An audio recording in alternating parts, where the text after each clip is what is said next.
Hey, what's up, everyone? I am currently in Abney Park in England. See, I have all these graves around me. It's an old cemetery that's been left to go wild and become a public park. This is my Kambo vlog number 3, and it's a bit of a fake out, I guess, because I was going to do Kambo today and I did not. And I felt like it would make sense to basically explain why not as a vlog. So I've been having a really great time here in the UK. I'm just in the last few days of my tour here, did several talks, had really great experiences. And a couple days ago, I got back from a festival called Togetherness Summer Festival out in Dorset, which is a festival focused on intimacy and on human connection. It's also where I got tied up and hung from a tree with my first shibari experience, but maybe I'll do a different video for that one. But anyways, the last time I took Kambo, I think it was in vlog number 2, I had mentioned that I had just come out of this beautiful romance, and after I took the Kambo, it was like the heartache, the grief of that coming out of that romance, like a romance that was closed with an indefinite goodbye. I felt like that grief was cleared, and the heartache was clear, and that was, it's nice not to feel heartache, but at the same time, that heartache was an ongoing present reminder of my having experienced the depth of connection and the joy and the happiness that went along with it.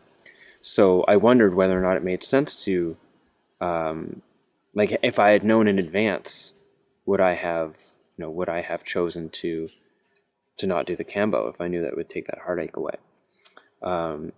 But anyway, so I just have come back from this festival where I had a lot of beautiful moments and felt like am still feeling a deep sense of happiness, but also that grief. I made an Instagram post recently, something about how beautiful it is to experience something worth missing. And one of the things that Kambo does is that, for myself anyways, and others have agreed, it sort of like clears the nervous system of things that are lingering around that aren't fully integrated, or things that are negative. And I realized I really didn't want to clear that energy away. I really wanted to experience and continue to experience the grief and the sadness, because it comes hand in hand with the happiness and the closeness and the intimacy. Like, with the expansion comes the contraction, and if the contraction goes away before, I don't want to finish that metaphor. If I clear that away before it's integrated, I feel like I'm going to lose something. Like, I'm going to lose a piece of how valuable it was if I clear out the resulting pain of goodbye. I'll lose out a piece of how nice it was to be together, to be in togetherness. So that was one piece. Another piece is that I am here in London, and one of my close friends, who's also Kambo facilitator, Benjamin Mudge, is the person I like to do Kambo with, because I have a lot of deep trust for him as a facilitator and also as a friend. And I wanted to, make use of that opportunity. Clearly, I'm not in London very often, or, well, I don't reckon I will be again soon anyways. And I wanted to make use of that. And when I really checked in, I was feeling reluctant, and generally I feel reluctant before Kambo anyways, because it's a very unpleasant experience typically. But there's always a yes in there somewhere, and today there wasn't a yes buried in there somewhere. The only yes was a yes to trying to prove something to myself, sorry about this win here, trying to not be a wimp or something. I didn't want to think of myself as a wimp, or, admittedly, I think it's clear to say, and okay to say, I don't want to set a pattern of moving against or moving away from the resistance to do Kambo. But after having done it 5 times now, which isn't very many, I guess, relative to others, I felt I had a sense that doing it just because to prove something to myself, or some ego thing, or just taking advantage of an opportunity instead of it feeling like somewhere inside of me it was an absolute yes, was not a good reason to take it either. We did sit down and do a smudging and sang some of his ceremonial songs, which really did bring about a sense I had the Kambo in my system, the green fire, as Mudge calls it, and I definitely felt it, which was really cool to feel the undeniably physical presence of Kambo in my body when all we were doing was singing the song, was really interesting, very interesting.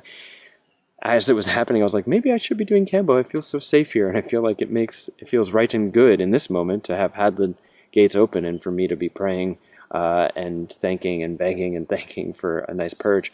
But yeah, so that's my Kambo vlog, and there's no actual Kambo taking in this vlog, so I hope that it didn't feel extremely unrelevant to you.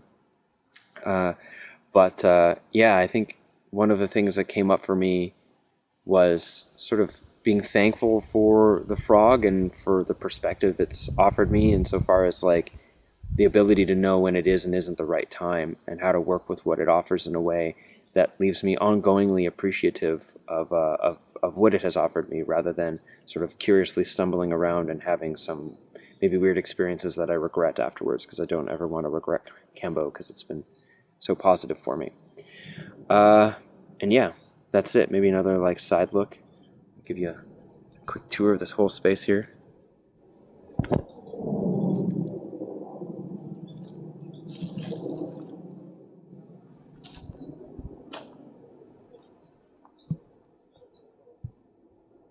So yeah, thanks. Trying not to get my friend in the video here.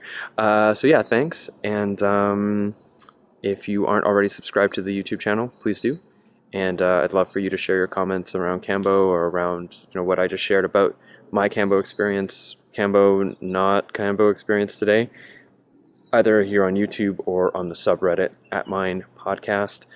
And yeah, thanks heaps. Oh yes, and I have a Patreon page. I'll link that below too. Thanks for checking that out as well. Okay. Bye.